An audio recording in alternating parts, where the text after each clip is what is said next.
Hello students, application of Gauss law के sequence में हम यहाँ पे एक टॉपिक लेके आए हैं आपके लिए।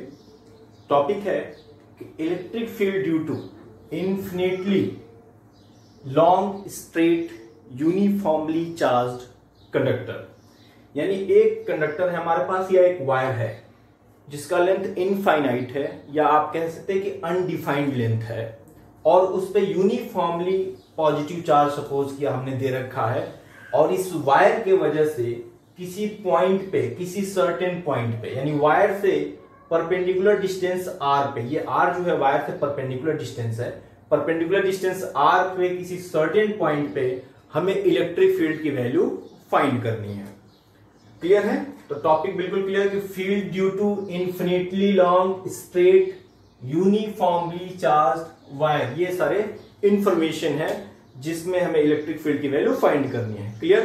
तो सबसे पहले आपने देखा कि ये एक इन्फिनिटली लॉन्ग चार्ज वायर है। इलेक्ट्रिक फील्ड फाइंड करने के लिए हमने क्या किया कि दो आर्बिट्री पॉइंट्स इसमें हमने रैंडमली चूज कर लिए, दो कोई भी पॉइंट चूज कर लिए। ठीक है, इस पॉइंट पे कोई यूनिट चार्ज होगा, यहां पे कुछ चार्ज होगा। सपोज कि आप पॉइंट पी पे जो चार्ज है, P1 पे जो चार्ज है, उसके वजह से इलेक्ट्रिक फील्ड की वैल्यू क्या हो गई? E1 हो गई। और पॉइंट P2 पे जो चार्ज है उसके वजह से इलेक्ट्रिक फील्ड की वैल्यू हो गई E1। कहां पे? पॉइंट P पे। पॉइंट P पे जो इलेक्ट्रिक फील्ड की वैल्यू है due to charge at unit length of P, यानी P1 पे कोई यूनिट लेंथ कंसीडर करे, उसमें कोई भी चार्ज हो तो उसके वजह से इलेक्ट्रिक फील्ड E1 और P2 की वजह से E2। क्लियर? अब यहां पे आप देख सकते हैं कि E1 और E2 अगर हम इनको दो रेक्टेंगुलर कंपोनेंट्स में रिजॉल्व करें, अगर रेक्टेंगुलर कंपोनेंट्स में रिजॉल्व करें तो इनके हॉरिजॉन्टल और वर्टिकल कंपोनेंट्स आएंगे, जैसा कि आप समझ सकते हैं। ठीक है, इनके हॉरिजॉन्टल कंपोनेंट्स को हमने ग्रीन कलर के यहां दो एरो से, डॉटेड एरो से रिप्रेजेंट किया है। नॉर्मली क्या होंगे कि ये दोनों, अगर पॉइंट P1 और P2 को हम देखें, पॉइंट O जो हमने कंसीडर किया एक सेंट्रल पॉइंट एज्यूम कर लिया, इससे अगर इक्वल डिस्टेंस पे है तो E1 और E2 मैग्नीट्यूड में इक्वल होगा, तो इनके जो हॉरिजॉन्टल कंपोनेंट हैं वो भी आपस में इक्वल होंगे, लेकिन अपोजिट भी है। ये जो E1 का हॉरिजॉन्टल कंपोनेंट और E2 का हॉरिजॉन्टल कंपोनेंट है वो आपस में इक्वल एंड अपोजिट है, यानी कि ये कैंसिल हो जाएंगे, ये कोई भी फील्ड कंट्रीब्यूट यहां पे नहीं कर पा रहा है। तो जो इफेक्टिव इलेक्ट्रिक फील्ड की वैल्यू आएगी वो आएगी E वर्टिकल। इट मींस जो आपका इन्फिनिटली लॉन्ग चार्ज कंडक्टर है उसे रेडियली आउटवर्ड, बाहर के तरफ अगर पॉजिटिव चार्ज डिस्ट्रीब्यूट किया तो रेडियली आउटवर्ड, नेगेटिव चार्ज इस पे है तो रेडियली टुवर्ड्स द वायर। ठीक है, ये आप समझ पा रहे हैं? यानी कि कोई भी दो पॉइंट चूज कर ले, इन दो पॉइंट्स के अलावा हम ये कह रहे हैं कि ये वायर है और हम कोई भी दो पॉइंट, अब P3 एंड P4 चूज कर लिया तो P3 की वजह से electric field E3 and P4 की वजह से इलेक्ट्रिक फील्ड अगेन E4। तो आप देखेंगे कि फिर इनके हॉरिजॉन्टल कंपोनेंट कैंसिल हो जाएंगे और इफेक्टिव इलेक्ट्रिक फील्ड क्या आ रहा है? Away from the charge distribution, away from the charge distribution radially. तो एज ए कॉमन आप क्या कह सकते हैं? कॉमन आप स्टेटमेंट ये कह सकते हैं कि जो यूनिफॉर्मली स्ट्रेट चार्ज कंडक्टर है या चार्ज वायर है उसके वजह से जो इलेक्ट्रिक फील्ड की वैल्यू होगी वो रेडियली आउटवर्ड होगी, away from the wire, directing away from the wire. ये जनरल सा एक्सप्रेशन हो गया। अब ये इलेक्ट्रिक फील्ड की वैल्यू होगी कैसे, कितनी होगी, ये हमें फाइंड करना है। ठीक है, तो फाइंड करने के लिए सबसे पहले हमने कंसीडर किया कि जो ये हमने वायर कंसीडर किया, इसका जो लीनियर चार्ज डेंसिटी है वो क्या है? लेमडा। लेमडा की वैल्यू क्या होती है? Q/L होता है। सिंपली आपको पता होना चाहिए कि जो linear charge density, charge per unit length, क्या माना हमने? लेमडा मान लिया। ठीक है, अब क्या किया कि इस इनफाइनाइट लेंथ का जो कंडक्टर है इसके ऑल अबाउट एक हमने सिलेंड्रिकल गॉसियन सरफेस, या कह सकते हैं कि एक हमने सिलेंडर ड्रॉ किया। आप देख सकते हैं कि इसके ऑल अराउंड एक हमने सिलेंडर ड्रॉ किया। कैसे ड्रॉ किया? तो सिलेंडर का रेडियस R, पॉइंट P कितने डिस्टेंस पे? R डिस्टेंस पे है। जितने डिस्टेंस पे हमें इलेक्ट्रिक फील्ड फाइंड करना है उतने ही रेडियस का हमने सिलेंडर ड्रॉ किया यहां पे, और इस तरीके से ड्रॉ किया कि जो चार्ज का डिस्ट्रीब्यूशन है वो सिलेंडर के एक्सिस पे लाई कर रहा है। देख सकते हैं कि सिलेंडर के एक्सिस पे लाई कर रहा है और R रेडियस का हमने एक सिलेंडर ड्रॉ किया। क्लियर?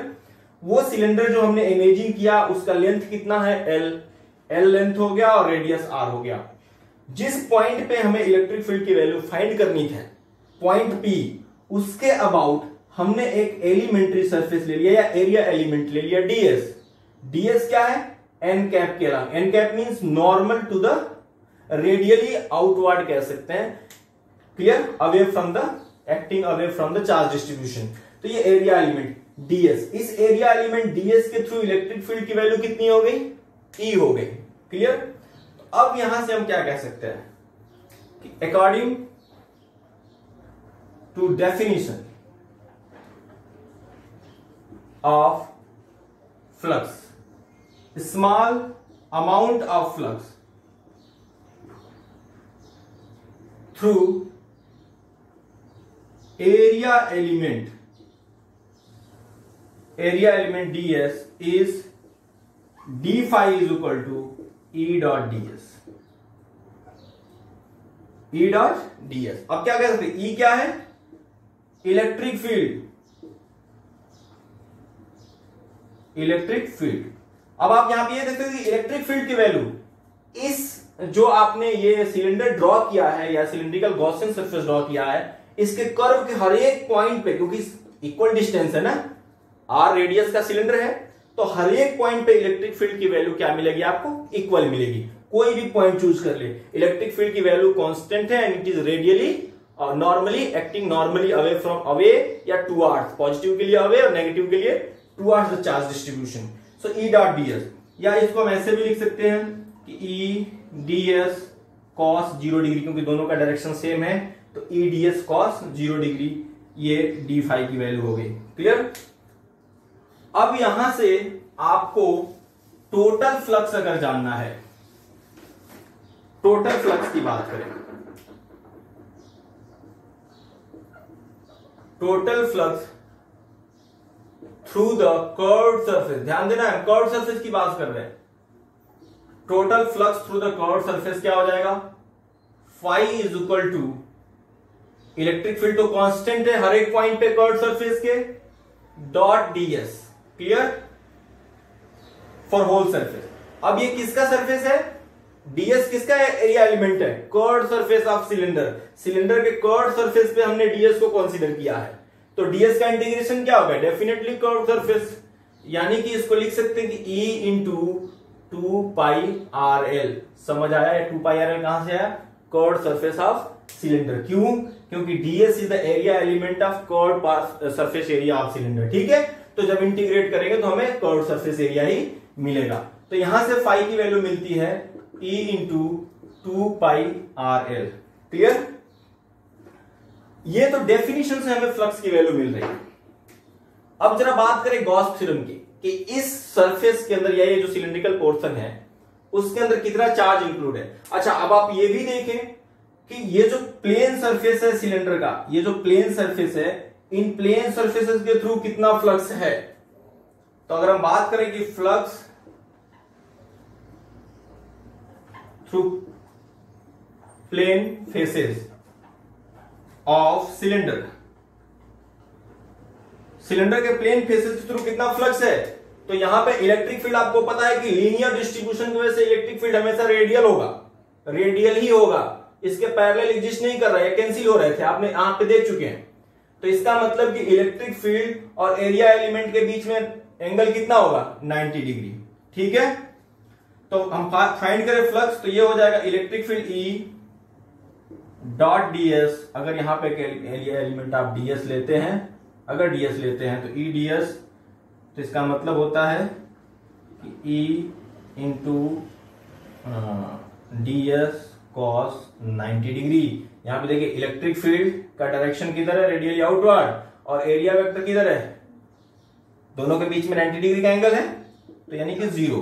तो अब यहां पे कह सकते हैं कि जो इसके प्लेन फेसेस हैं उनके थ्रू कोई भी फ्लक्स कंट्रीब्यूट नहीं हो रहा है, तो लिख सकते हैं कि there is no flux contribute या contributed through the plane faces of this surface, है ना। इस सरफेस के प्लेन सरफेस को कोई फ्लक्स कंट्रीब्यूट नहीं हो रहा है, यानी जो भी फ्लक्स कंट्रीब्यूट हो रहा है किधर हो रहा है, कर्व सरफेस के थ्रू हो रहा है। ठीक है, अब यहां पे देखें, गॉस थ्योरम की बात करें, according to Gauss theorem, Gauss theorem की बात करें तो total flux enclosed passing through the surface,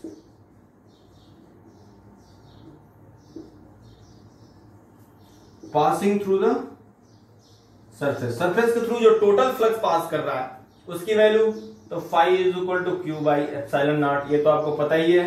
अब क्यू क्या है, तो Q is amount of charge enclose, है ना, amount of charge enclosed by the surface, surface ने कितना चार्ज इनक्लोज किया, तो क्यू, तो क्यू की वैल्यू कितनी हो जाएगी भाई, सिलेंडर का लेंथ एल है तो आपको पता है कि lambda is equal to q by l होता है। ठीक है, तो अगर lambda is equal to q by l होता है तो ऐसे सिचुएशन में क्यू इज इक्वल टू क्या हो सकता है, लेमडा एल हो सकता है। सो फ्लक्स की जो वैल्यू है phi is equal to lambda l upon epsilon naught, ये इक्वेशन 2 हो गया। अब इक्वेशन 1 में हमने फ्लक्स की वैल्यू फाइंड की by using the definition of flux, electric field into surface area, और इक्वेशन 2 में जो हमने फ्लक्स की वैल्यू फाइंड की उसमें हमने गॉस थ्योरम का कॉन्सेप्ट यूज किया, दोनों से ही हमें फ्लक्स की वैल्यू मिली है, इन दोनों को हम क्या करें, कंपेयर करें या इक्वेट कर दें। आप लिख सकते हैं कि ऑन इक्वेटिंग 1 एंड 2, 1 और 2 को इक्वेट करें तो क्या मिल रहा है आपको, E into 2 pi r l is equal to lambda l upon epsilon naught. आप चाहें तो एल से एल अगर कैंसिल करते हैं तो ये होता है E is equal to lambda upon 2 pi r into epsilon l. अगर 2 पाई का ऊपर नीचे मल्टीप्लाई कर दें तो एक टर्म ये मिल सकता है हमें कि 1 upon 4 pi epsilon naught 2 lambda by r, क्योंकि इसकी एक डेफिनेट वैल्यू होती है ना, तो अब हमारा कैलकुलेशन थोड़ा सा एप्रोप्रिएट हो जाएगा।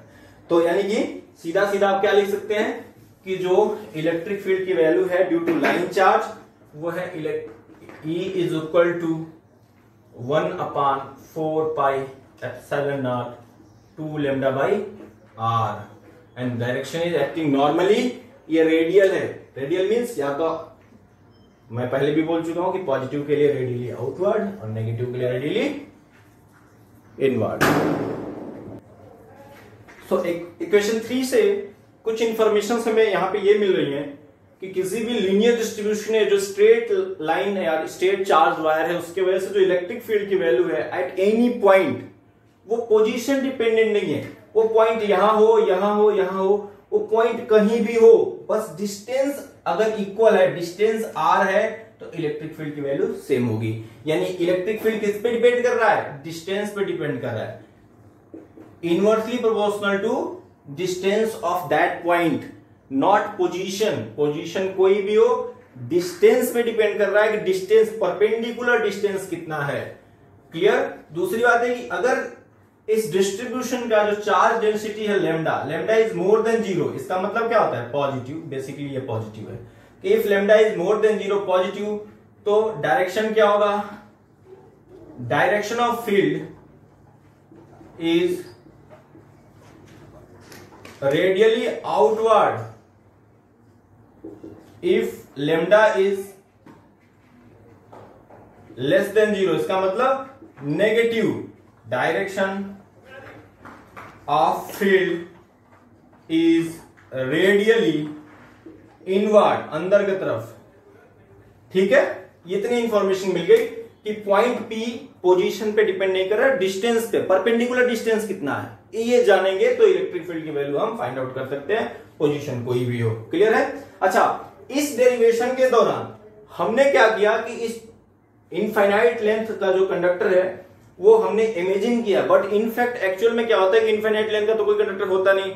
तो ऐसे सिचुएशन में अगर हम किसी शॉर्ट लेंथ के कंडक्टर को का अगर हम इलेक्ट्रिक फील्ड फाइंड करेंगे तो वहां पे हमें चार्ज डिस्ट्रीब्यूशन में जो एंड इफेक्ट्स होते हैं उन्हें भी कंसीडर करने पड़ेंगे, है ना। एंड इफेक्ट्स का मतलब होता है कि अगर किसी जैसे मान लो वायर है, उस पर आप कोई यूनिफॉर्म चार्ज डिस्ट्रीब्यूट देते हैं तो लाइक चार्जेस के बीच में रिपल्सन होता है। तो सीधी सी बात है कि जो लाइक चार्जेस के बीच में रिपल्सन होगा तो जो मैक्सिमम डिस्टेंट पॉइंट होंगे, जो सबसे ज्यादा दूरी वाले पॉइंट होंगे, वहां पे ज्यादा चार्जेस एक्यूमुलेट होते हैं।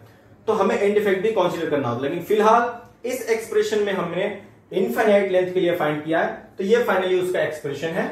क्लियर? उम्मीद है आपको समझ आया होगा। अगला जो एप्लीकेशन है वो नेक्स्ट वीडियो में।